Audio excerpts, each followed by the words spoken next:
गुस्ताखी माफ हरियाणा में आपका स्वागत है।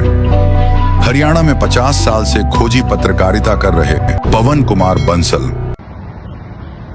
नमस्कार। रोहतक में former deputy prime minister of the country, देश के पूर्व deputy prime minister Chaudhary Devilal की जयंती मनाई जा रही है। हम भी उनको नमन करते हैं। आज देवीलाल से जुड़े कुछ किस्से हम आपको बता रहे हैं। ये भी एक अजीब संयोग है कि जून 87 में देवीलाल ने हरियाणा के मुख्यमंत्री पद की शपथ ली और तभी जनसत्ता के प्रधान संपादक प्रभात जोशी जी ने मुझे जींद में इंडियन एक्सप्रेस के रिपोर्टर से प्रमोट करके सीधा चंडीगढ़ में स्टाफ रिपोर्टर जनसत्ता लगा दिया और मैं हरियाणा की बीट कवर करता था। चौधरी देवीलाल से एक पत्रकार के नाते मेरे खट्टे मीठे रिश्ते रहे थे। आज हम चर्चा करेंगे उनके कुछ रोचक किस्सों की और यही बताएंगे वीपी सिंह के साथ उनके कैसे किस्से रिश्ते थे। पहले चर्चा करेंगे एक किस्सा कपल के। जो साहब जिन रेस्ट हाउस में रुके थे उन दिनों मास्टरों के तबादले बंद कर दिए थे। एक मास्टर ने मिली उनको, उनकी नई शादी हुई थी, कहने की मेरी बदली कर दो। जो साहब ने कहा जब अप्रैल में बदलियां खुलेंगी तो बदलियां हो जाएंगी। मास्टर जी ने कहा मेरा कपल केस है। जो साहब भी मजाकिया थे, कहने कपल केस लगा रखा है। मेरा कपल केस नहीं है, मैं चंडीगढ़ रहता हूँ और चौधरी तेजा खड़े में रहते हैं। ऐसे ऐसे मजाकिया थे। एक और किस्सा सरसा में देवीलाल के माल्टा के बाग है और वो अपने पीएम के साथ था। पीओ कहने के देख दूर दूर तक जितने माल्टा के बाग हैं सारे अपने हैं। जैसा पीए की आदत होती है, कहने सब नोट कर लिया। और देवीलाल कहने के ससुरे नोट करके बजना ना बताओगा कि देवीलाल के इतने बाग हैं।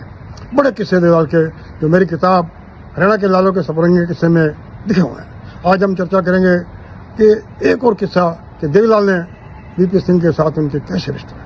ये तो सब जानते हैं। उन्होंने पूरे देश में आंदोलन करके राजीव गांधी का तख्ता उल्ट दिया, बॉक्स का मुद्दा बनाया और वीपी सिंह को प्रधानमंत्री बनवा दिया।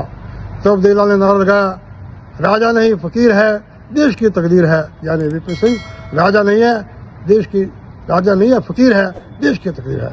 बाद में डीपीएम बनने के बाद जब उनकी बिगड़ गई, वीपी सिंह ने उन्हें मंत्रिमंडल से बर्खास्त कर दिया। उन्हीं देवीलाल ने नारा लगा दिया राजा नहीं कलंक है, राजा नहीं रंक है, देश पर कलंक है। वीपी सिंह के बारे में क्या दिया?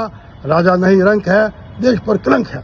आज हम एक बात और स्पष्ट करना चाहते हैं। कहा जाता है कि देवीलाल ने पीएम का ताज अपने सिर से उठाकर वीपी सिंह के सिर पर रख दिया। देवीलाल जी ने पीएम का ताज अपने सर से उठाकर वीपी सिंह के सर पर रख दिया। ये आधी सच्चाई है भाई, आपको बता दें। तब ये जनता दल संसदीय पार्टी के नेताओं को लगा अगर पार्टी के नेता का चुनाव होगा, वीपी सिंह का नाम आया तो चंद्रशेखर पीपी दर देंगे, यानी मुकाबले में आ जाएंगे। इससे गलत संदेश जाएगा। तो तय हुआ, बोमई और काफी लोगों में बीच में तय हुआ कि देवीलाल का नाम रख दिया जाए। देवीलाल का नाम रखने के बाद चंद्रशेखर कोई आपत्ति नहीं करेंगे और एक बार देवीलाल का नाम रख दिया जाएगा तो देवीलाल स्वेच्छा से वीपी सिंह का नाम रख देंगे। यही हुआ, सोची समझी नीति के तहत हुआ। देवीलाल जी का नाम रखा गया। देवीलाल जी ने अपना ताज वीपी सिंह के नाम रख दिया। और भी बहुत से किस्से हैं। आज हम देवीलाल जी की जयंती पर उन्हें नमन करते हैं। उनके बहुत से किस्से हैं। जब वो चंडीगढ़ में मुख्यमंत्री थे हरियाणा के, मैं जनसत्ता अखबार की रिपोर्टिंग करता था। उन्होंने मेरी खबरों से खफा होकर इंडियन एक्सप्रेस के और जनसत्ता के मालिक रामनाथ गोयनका को शिकायत भी की, लेकिन ये हमारे प्रधान संपादक प्रभात जोशी जी का बड़प्पन, उन्होंने मेरा बचाव किया। नमस्कार।